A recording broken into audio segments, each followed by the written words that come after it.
The smell of barbecue floated through the evening air, smoky, warm, and oddly comforting. I was flipping burgers on my tiny backyard grill when I noticed her again. Claire. The new neighbor who'd moved in 2 weeks ago. She had this calm, easy smile that felt like a breath of fresh air after a long, heavy day. We'd exchanged the usual neighborly nods before. Nothing serious. But that night, she was standing by her fence, holding a plate of corn and laughing softly to herself. Something funny? I called out, grinning. She looked up, brushed a strand of hair from her face, and said, "Only that your burgers smell better than mine. I think I burned dinner, again." I laughed. Trade you, one burger for a smile like that. She walked closer, leaning slightly on the fence that separated our yards. "That's dangerous," she said, teasingly. "You might start a neighborhood tradition." And just like that, the ice between us melted faster than the butter on her corn. By the time the sun dipped behind the trees, she was sitting on my patio chair, holding a paper plate and telling me about her life. She'd moved from Denver after a rough divorce, not messy, she said, just painful. I told her about my own story, how I'd lost my wife 3 years ago to a car accident. My voice trembled a little when I said it, and she didn't interrupt or offer clichés. She just looked at me with kind eyes, like she really heard me. Silence lingered between us, not awkward, but full. The kind that makes two people feel understood. Then, after a pause, she smiled and said the words that caught me completely off guard. "I really hope you're not married." I froze for a second, not because I was offended, but because of how she said it.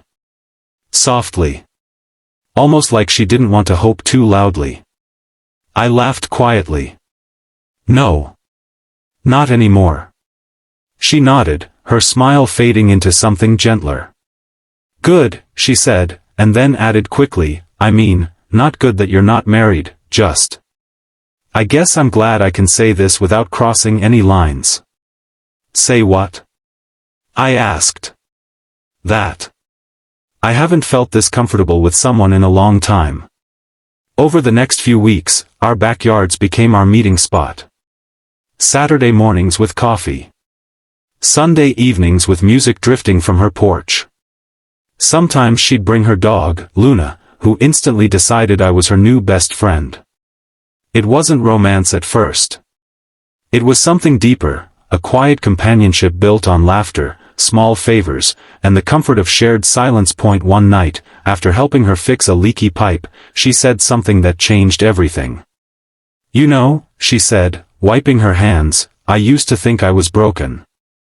That no one could see me without seeing the cracks." I looked at her and said, "Maybe the right person doesn't mind the cracks. Maybe they just see the light that comes through them." She smiled at me for a long moment before whispering, "Then maybe you're the first person who ever did." That night, as we sat under the dim patio light, she reached out and placed her hand on mine. No promises. No grand gestures. Just two people who had been through too much finding peace in each other's presence. It wasn't about falling in love right away. It was about learning that kindness could be the start of healing. And maybe that's what life is really about, those small, unexpected moments when someone sees you not for what you've lost, but for what you still have left to give. Weeks turned into months. The grill became our thing, smoke, laughter, and stories shared under a sky full of stars. One evening, as we packed up after dinner, Claire looked at me, that same playful spark in her eyes, and said, "You know what I was thinking?" "What's that?" I asked. "I'm really glad you weren't married." This time, I didn't laugh. I just smiled back and said, "Yeah, me too." Ending message. Sometimes, healing doesn't come in the form of grand gestures or perfect love stories. Sometimes, it comes in the form of a neighbor's smile by the grill, a reminder that kindness, patience, and a simple connection can rebuild even the most broken hearts.